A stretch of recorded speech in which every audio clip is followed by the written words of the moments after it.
Hi, வாங்க இன்றைக்கி நம்ம புளி சட்னி அரைக்கலாம். அதுக்கு வந்து நான் மிளகாய் எடுத்திருக்கேன், வரமிளகா.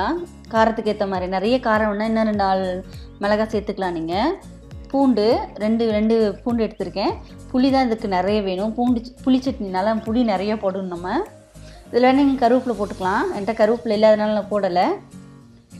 எனக்கு கருவேப்பிலை போட்டால் கலர் மாதிரி. நம்ம அரைச்சாச்சு. இப்போ அரைச்சிப்போ நம்ம தாளிச்சிடலாம். நம்ம இது வந்து உடம்பு சரியில்லாதப்போ நம்மளுக்கு எதுவுமே சாப்பிட தோணாத வேணாம், நம்மளுக்கு எதுவுமே சாப்பிட தோணலைன்னா இந்த சட்னி வச்சு இட்லி வச்சு சாப்பிட்டா சூப்பராக இருக்கும். அதுக்கு அந்த வாய்க்கு நல்லாயிருக்கும். வந்து நம்ம எண்ணெய் ஊற்றி கடுகு போட்டு கருவேப்பிலை போட்டுக்கலாம்.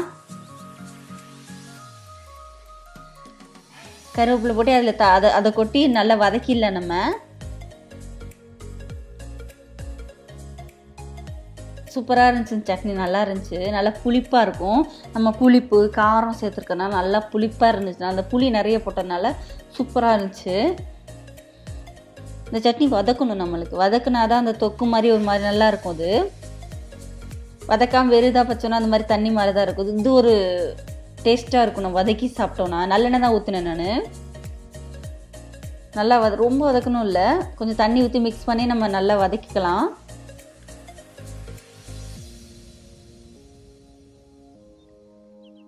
இன்னும் நல்லா வதங்கணும். நம்மளுக்கு பாருங்க, இந்த மாதிரி வரணும் நம்மளுக்கு. இப்போ தான் இட்லியோட தொட்டு சாப்பிடும்போது சூப்பராக இருந்துச்சு. எனக்கு ரொம்ப பிடிச்சிருந்துச்சு. சட்னி நல்லா புளிப்பாக இருந்துச்சு, சூப்பராக இருந்துச்சு. இந்த மாதிரி புளி சட்னி நீங்கள் ட்ரை பண்ணி பாருங்கள். நீங்கள் செஞ்சுருப்பீங்களா என்னன்னு தெரில. இந்த மாதிரி ஒரு புளி சட்னி நீங்கள் செஞ்சுருக்கீங்களான்னு தெரில. நீங்கள் ட்ரை பண்ணி பாருங்கள். பாய்.